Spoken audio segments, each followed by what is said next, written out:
Hey everyone, welcome to Sunny Commutes, a podcast where I combine the worlds of web development and business and share my experiences. This is podcast episode 63, where I'll be talking about why communication is really important.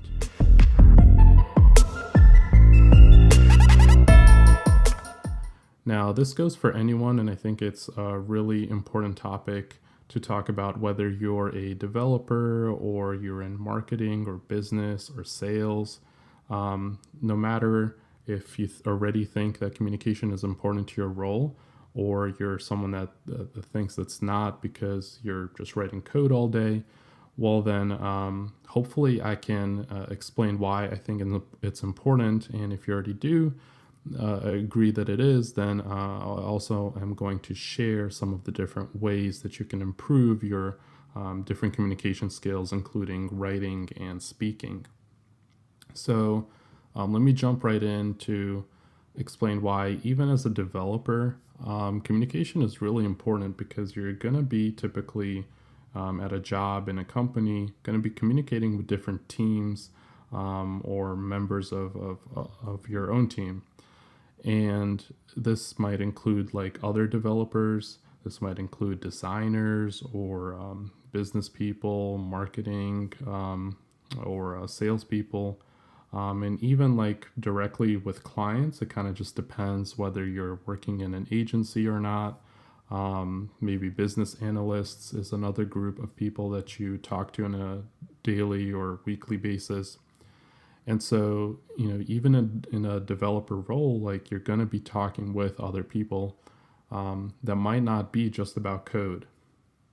So I think that is one good reason. The other reason is actually a group of things, or is a group of use cases in which it might become useful. So the way that I see communication is it's actually a tool that allows you to convince and negotiate with other people, right? So think about different things like in a job interview, or when you're negotiating things like salary, raises, bonuses. If you have like good communication skills, you're able to explain the value of why a certain company should pay you a certain amount, then obviously it's going to be really helpful to you, right? So I highly suggest that you improve your communication skills at least for those specific things. And also, when you have certain ideas, like if you have ways to improve or improve like the workflows in the current place that you work at. Maybe you have ideas on how the company could make more money, or maybe you own your own business, right? And of course, ideas that you might have that maybe you need to, maybe you need to like raise money for your business, right? Or you need to talk to different clients if you're doing freelancing. Well, then you need to convince those people that your ideas are good. And it's less of your actual idea, whether it's good or not. It's more of having other people understand what your idea is, so that they can properly decide whether it's something that they agree or disagree with. And this is super important to avoid misunderstandings because it also avoids conflicts with other people, whether that be like, on your own team with another developer. Maybe you wrote code in a certain way and you might be right in the way that, maybe that the way that you wrote that code is more efficient or more readable or whatever it might be. If the other developer doesn't understand that and they don't understand exactly what you're trying to, tell them and explain why your code is better for certain reasons. If they don't understand exactly what you're trying to say, then they might disagree with you, but not because your idea is wrong. It's because they just don't understand what you're trying to actually communicate to them. And so this is not a fault of them misunderstanding. It's actually a fault of you not being able to explain something in a clear and understandable way. So, avoiding conflicts and having to re-explain things is really helpful. So those are a couple reasons why. Let me dive into ways that you can improve, first starting with writing. So there's different forms of writing. emails, chat messages, documentation. That's super important and something that, even if you're writing code all day, you probably will have to eventually document your code, on a website somewhere or on a markdown file. But explain basically how your code works. If it's a tool, especially, or a framework, you will need to, explain to other developers, potentially not even at the company yet, but just for like onboarding new developers, how your system works. You need to write documentation for that. And I'm actually a little bit biased here with writing because I actually enjoy writing. That's why I write articles and tutorials on my website and my blog and different places. So I actually really like writing. But regardless, I think there's actually benefits compared to speaking.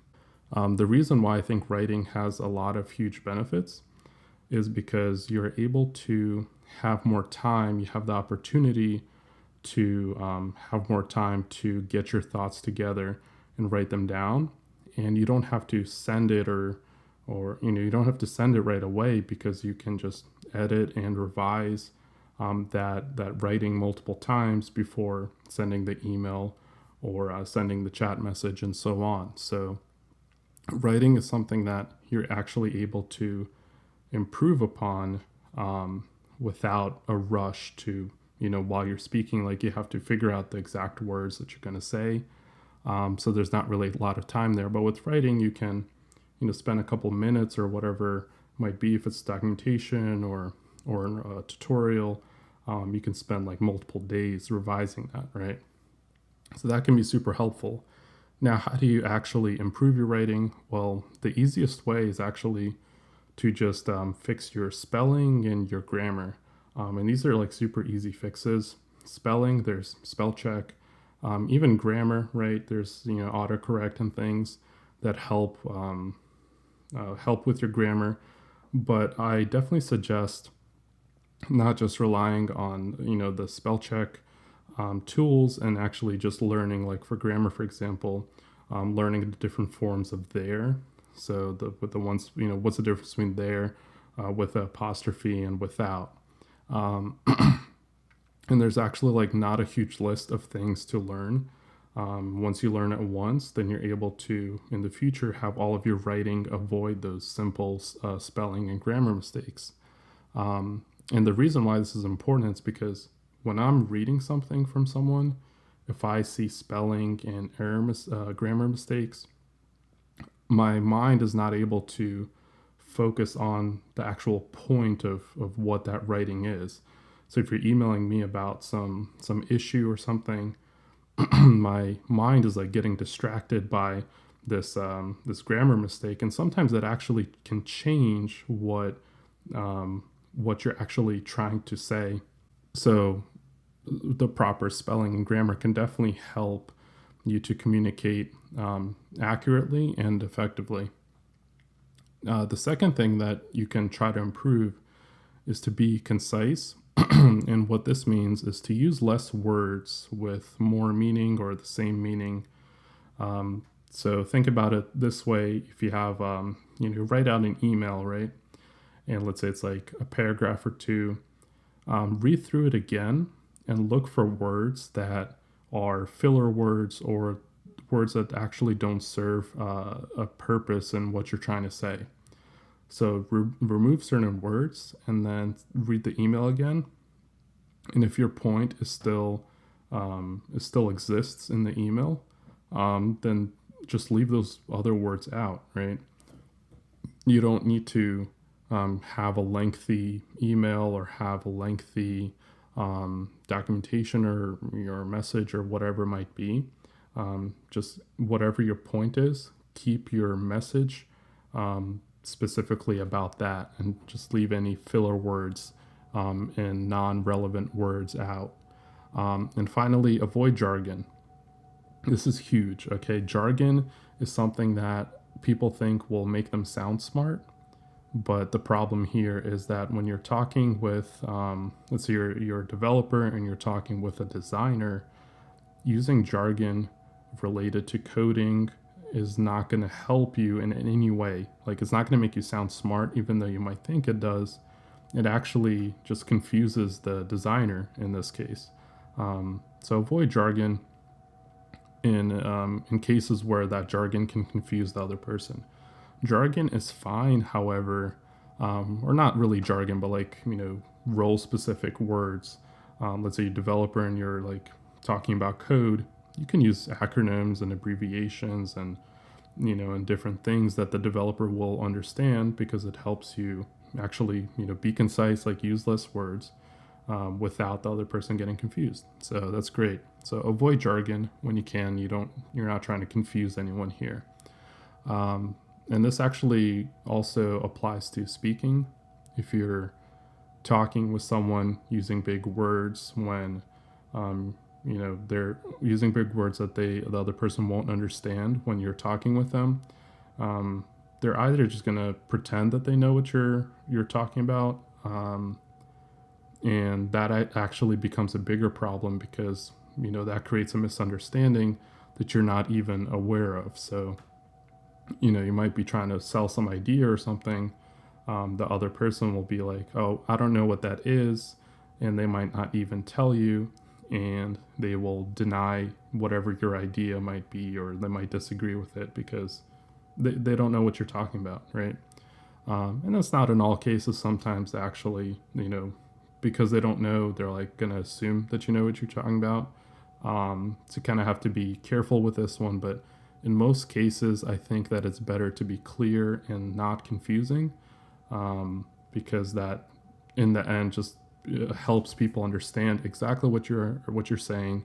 And so, if your idea is good, then they'll just they'll be able to agree with like exactly what your idea is, and not some version that they have to make up in their head because they're confused.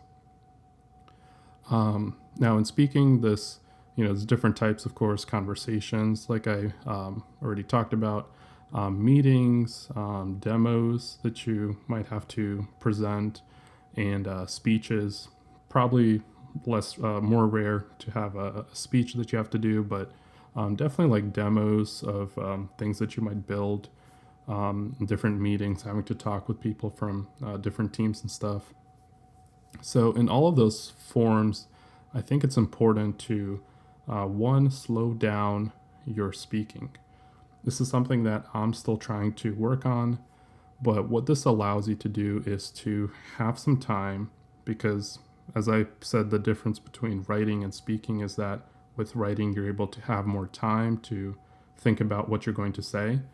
But if you're able to slow down your speaking, not to a super annoying rate of speech, but like I'm talking about just like slightly slow down, kind of what I'm trying to do right now.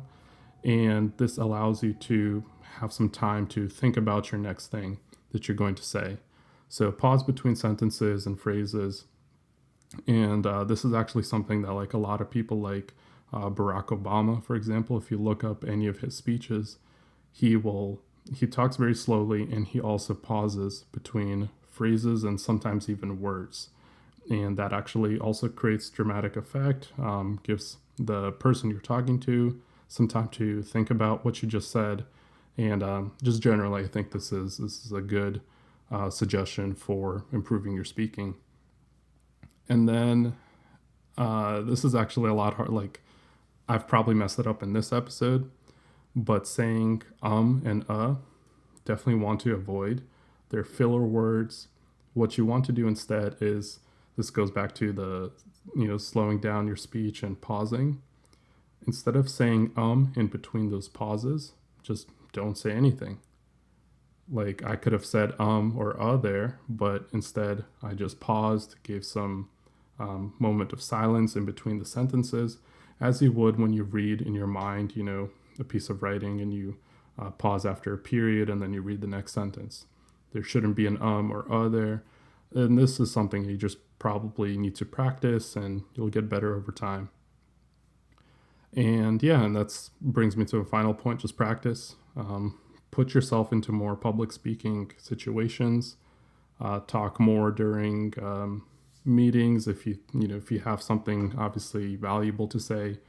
But yeah, just put yourself into more situations where you're talking either with one-on-one with people or to a group of people. Both are useful skills to have in those situations. Those situations will come up, and you'll definitely be more happy just having practiced it already so much that you just feel really confident in the situation. So if you ever have to present to a group of of business people, or trying to raise money for your own business or something like that, definitely being able to be confident in those situations will definitely help. So that pretty much does it for this episode. So yeah, so kind of just a quick overview, right? With writing, you want to use proper spelling and grammar. You want to be concise and avoid jargon. When it comes to speaking, you want to slow down, pause between sentences, avoid ums and uhs and things like that. And then just practice. Put yourself into those awkward situations, which eventually you'll get better at.